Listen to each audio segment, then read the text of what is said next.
Hello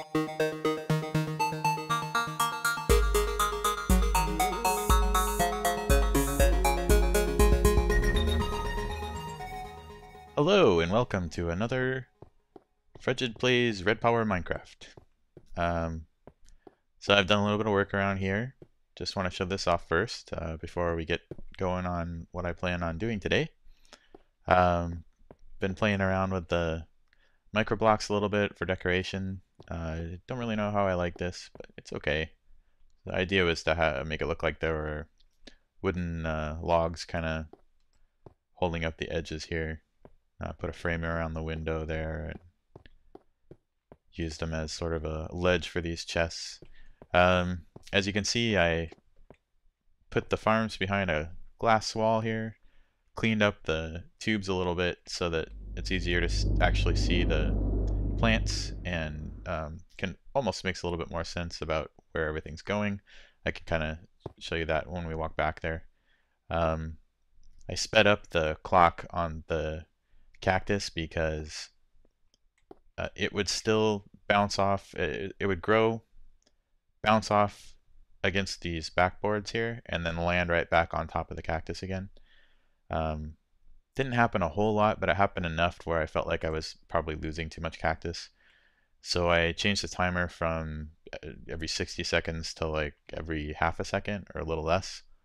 And now a lot of times a cactus will grow and pop off, and before it can even land, it'll get sucked in through the transposer into the tube. So I feel like I'm getting a lot more cactus this way. Still haven't filled up the chest or anything, but we got quite a few. And it's still, each time a cactus goes through the tube, it still harvests the reeds. So getting quite a few of those. I'm not sure if I have enough yet. I want to build an enchanting room today. So I'm hoping that I'll have enough for at least the bookcases for the main part of the room. But I'm going to need a lot more, so that'll be probably an ongoing project. So yeah, here's my farm chest area. I'm just going to leave this open, and there's going to be cactus reeds. This is for wheat. I have a project table here for the wheat also. If you haven't seen these, it's a new-ish RedPower machine that lets you put inventory in the crafting table itself, so I can just stick wheat in here. The recipe won't change unless I change it, and I can just come in here and start taking bread, or I guess if I use it up. So yeah, I'll have to watch that. But the idea was to just make it easy to just throw a bunch of wheat in here, grab a bunch of bread, and go, and not have to dole it out every time. This chest is going to be for flax and string, but I don't have a farm set up for that yet. We'll do that another time.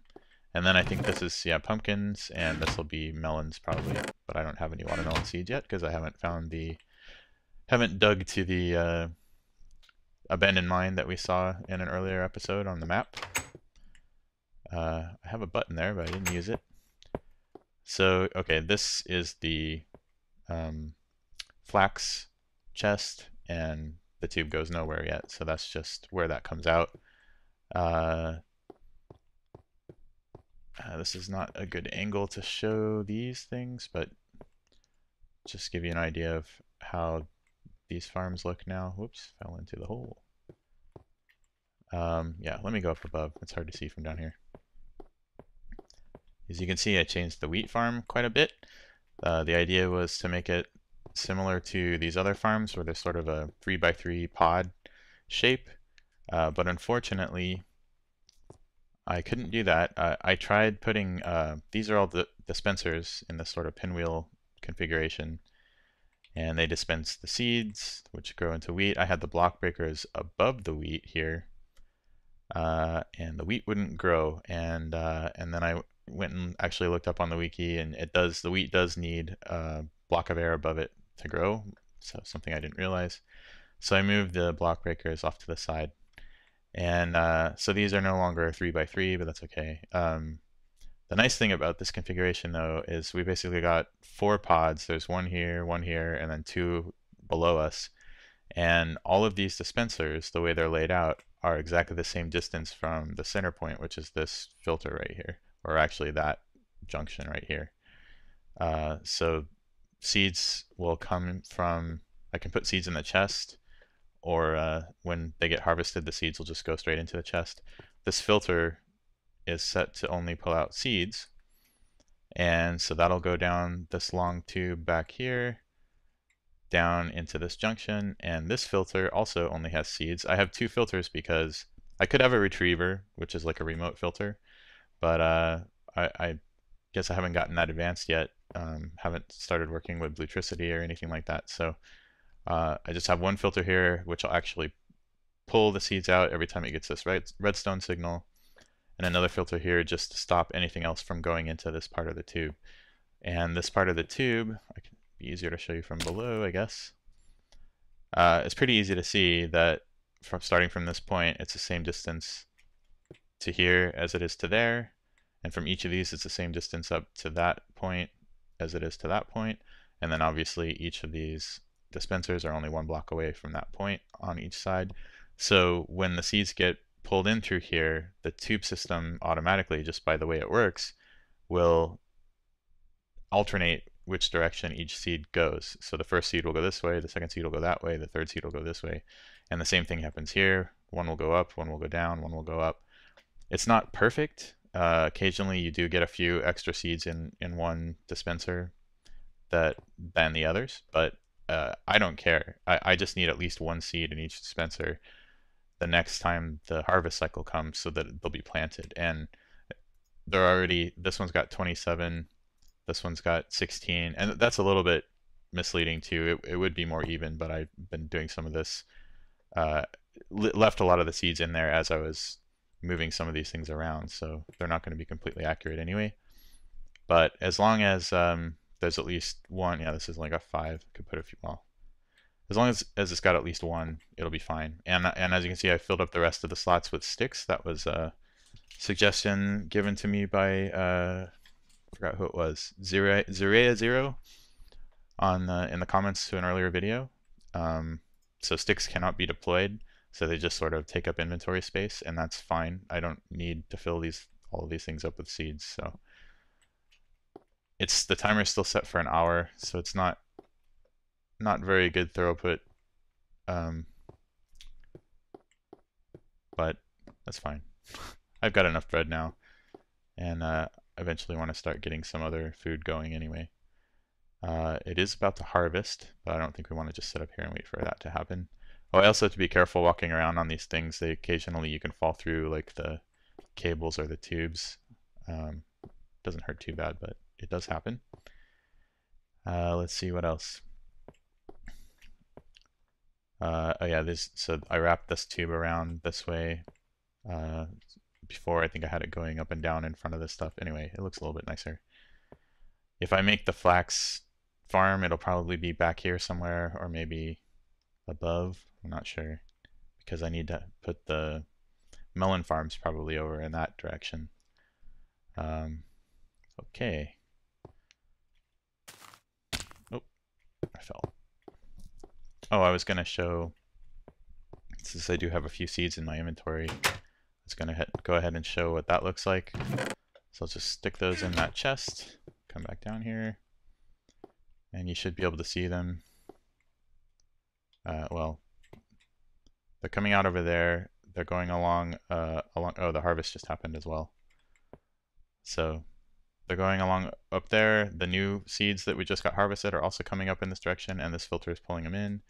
And you can see they're alternating where they're going, just automatically. So you can do a lot of fancy stuff with other RedPower machines. There are sorting machines, and you could use filters a lot more.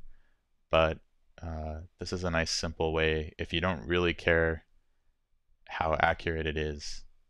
And it's fairly accurate, but you may, if I were to start this from scratch and empty out all of these deployers, I might end up with some have like 1 or 2 less than the others, or 5 less maybe, I don't know, but it's not a big deal. It seems pretty good, so it's good enough for me. Okay, I'm gonna go ahead and move on to trying to figure out where I want to put the Enchanting Room. And I'll show you later, but I did dig out a little bit more of this area and started going in that direction up above just to gather some more sand. So it's a little bit shorter up there. It's going to take a long time. If I was going to dig this all out by hand, I think it would take a very long time. So I do still have a need for some TNT. I got to figure out what to do about that. I'm hoping that in one of the next updates, the AI guy is going to change the creepers to be easier to farm somehow. But probably that won't happen. So, okay, I'm going to get started on the Enchanting Room, and I'll meet you when I've got some materials together and a place to put it. So I've done a little bit of work around here. I'm preparing to get some Bluetricity going. I've got 4 thermopiles down here underneath the water, and in the center of them all, I can't show you without breaking the batteries up here, the battery boxes, but in this square, but on this layer, is lava. So and underneath all of these thermopiles is water. So there's water on 4 sides, so 3 here and 1 underneath, and then lava on the 5th, and a battery box on top. And that creates a stable energy transfer between the, I guess, temperature transfer between the lava on the inside and the water out here. If you'd have a imbalance, I forget exactly how it works. If you have too much heat or too little cold or too much cold, you end up creating either ice or basalt. And I don't know the rules, so I'm not going to keep talking about that. Anyway, this is supposedly stable. I think water is 25 units of cold temperature, and lava is 100 units of heat temperature. And so we've got 4 waters, so it's 100 cold versus 100 hot, and it's stable. It's been sitting here for a while, so all of these battery boxes are full, and I've got them going nowhere. I just plugged this up with dirt for now because I don't have any clay for making. I wanted to make some blue electric furnaces to put here because I'm sort of getting low on coal and I haven't been caving in a while. But I need to go find some clay. And if you're wondering what that is, I'm going to show you now. That's where I've decided to put the Enchanting Room. And my project for this, which I've already kind of worked out what I want to do, is taking quite a bit of resources, and this is actually taking me quite a bit of time. But the idea is I'm just going to have this walkway here. It won't be dirt, of course. It'll probably be obsidian. And it's going to come into this room. There's going to be an enchanting table right where this torch is, and probably bookshelves all the way down. And these are going to be the bookshelves that the enchanting table will pick up. And it'll be a lot easier to visualize. Well, you won't have to visualize it once I build it.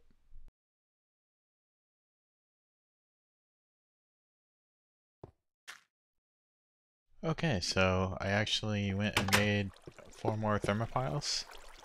And as you can see, I just put lava in the middle and put a cover over the lava and water on top of the cover. And just this one source block of water is acting as water on 4 sides of each of the thermopiles, so it's another stable setup.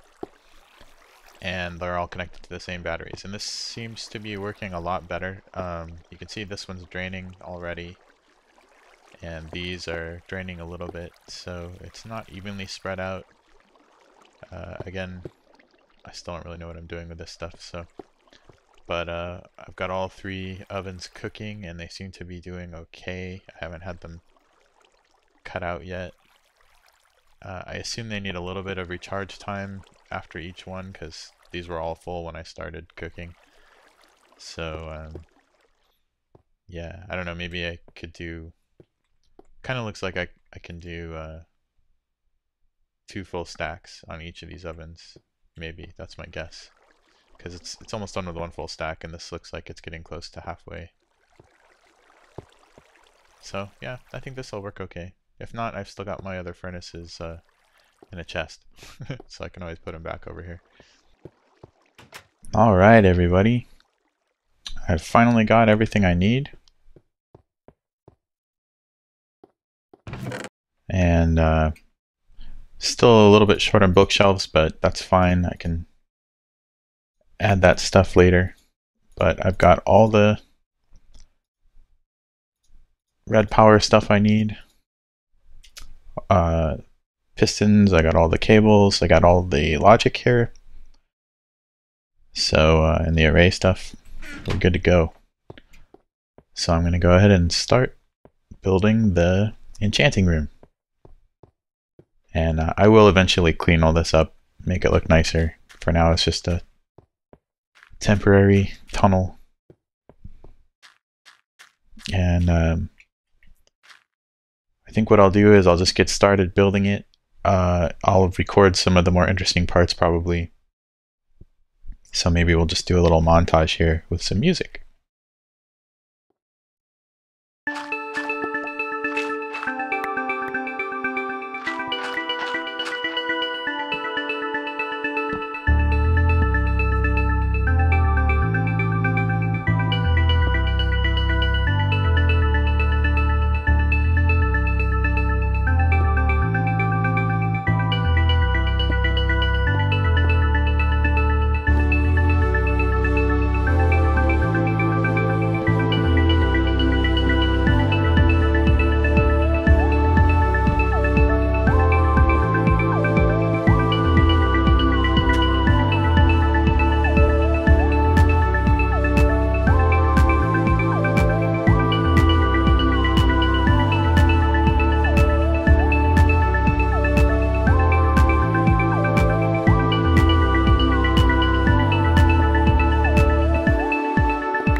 So this is 14,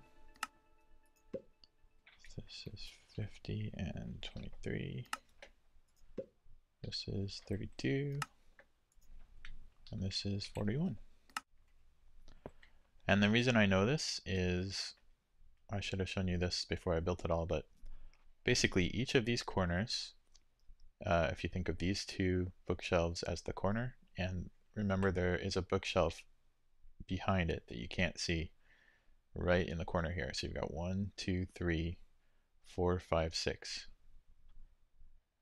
If you place a block in this empty space in front of these two bookshelves here, you'll block all 6 of these. And a bookshelf, as far as the enchanting table is concerned, one single bookshelf block provides 1.5 levels of enchanting, but it's rounded down. So if you only had one bookshelf here and it was in the one of the right positions, you would only add 1 to the enchanting level. But if you have 2, that's 1.5 times 2, which is 3. So you'd actually add 3 instead of, if you just have 1, it's 1.5 rounded down, so just 1. So anyway, so 6 of these is actually 9 levels. And putting a block in this corner will block those 6, and a block here will block those 6, and these 6, and these 6. So those are 4 different ways to get rid of 9 levels. And then that leaves the middle blocks. And there are 2 here, 2 here, and 2 here, which is another 6 blocks, which is another 9 levels. So it all breaks out evenly. Each one of these spots that I am pushing forward with a piston will block out exactly 9 levels. And so that's how we can have 6 different states, starting with 5, because just an empty, if everything is blocked, you still get up to 5 levels. So starting with 5, you add 9, 9, 9, 9, 9. And that's what all of these represent.